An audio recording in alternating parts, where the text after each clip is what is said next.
Gas కోసం ఏజెన్సీల వద్ద జనం గంటల తరబడి నిరీక్షిస్తున్నారు. కడప జిల్లా పులివెందుల్లో క్యూ లైన్లలో సిలిండర్లు పెట్టి వినియోగదారులు ఎదురు చూస్తున్నారు.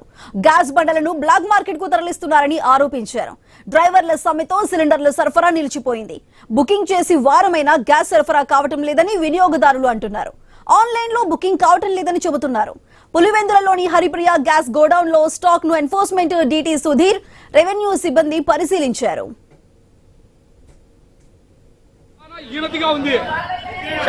మోడీనేమో ప్రధానమంత్రి ఏమో ఏమీ లేదు, రాత్రి కూడా పెట్రోలియం శాఖ మంత్రి చెప్పినాడు.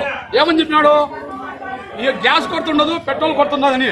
ఈ రోజు పులివెందుల్లో వారం నుంచి పడగాపులు కాస్తున్నారు ఆడవాళ్ళు. గ్యాస్ హెచ్పి గ్యాస్ కళ కనీసం సిలిండర్ ఇచ్చే నాడుతోనే లేడు. ఇంత ఘోరంగా ఉంటే మా పరిస్థితి ఎవరు చూసేది అని మేము దయ ఉంచి ఈ సిలిండర్ సాయి గ్యాస్ వాళ్ళు మాకు వెనకమ్మటి ఇస్తామని అంటున్నారు. డెలివరీ వస్తుంది కానీ డెలివరీ కార్డు ఇంటికి వస్తే వెనకమన్నారా అని చెప్తున్నారు. ఎప్పటి నుంచి అవుతుంది మీకు వచ్చినప్పుడు ఏం స్పందించడం లేదా? రాబడి రేపు రాబడి మన రాబడి అని చెప్తున్నారు. మిమ్మల్ని బ్యాగ్ అమ్ముతున్నారంటే తెలిసిన వాళ్ళకి ఇస్తున్నారంటారు. అది పోతుంది, మా దగ్గర రాడు స్టాక్ లేదంటున్నారు. కానీ మీరు ఉండగానే మిగతా వాళ్ళకి ఇస్తున్నారని ఆరోపణ చేస్తున్నారు. బ్లాక్ లో బయట బయట పోతుంది. ఈడైతే ఆడలే ఆడ బాగుంటాయి అంట. ఆడ ఈడలే ఓటీపీలో వస్తాయి. డెలివరీ అని వస్తుంది సెల్లులకు. ఆడికి పోతే డెలివరీ మాకు ఈయనదే డెలివరీ ఎట్లా వస్తుంది?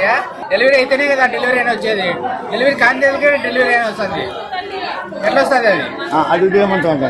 డెలివరీ మన్నారు రాబో రేపు రాబో మన్నారు రాబో అని చెప్తున్నారు. డెలివరీ అని చూపిస్తే రేపు రాబండి ఇస్తాం, మన్నారు రాబండి ఇస్తాం.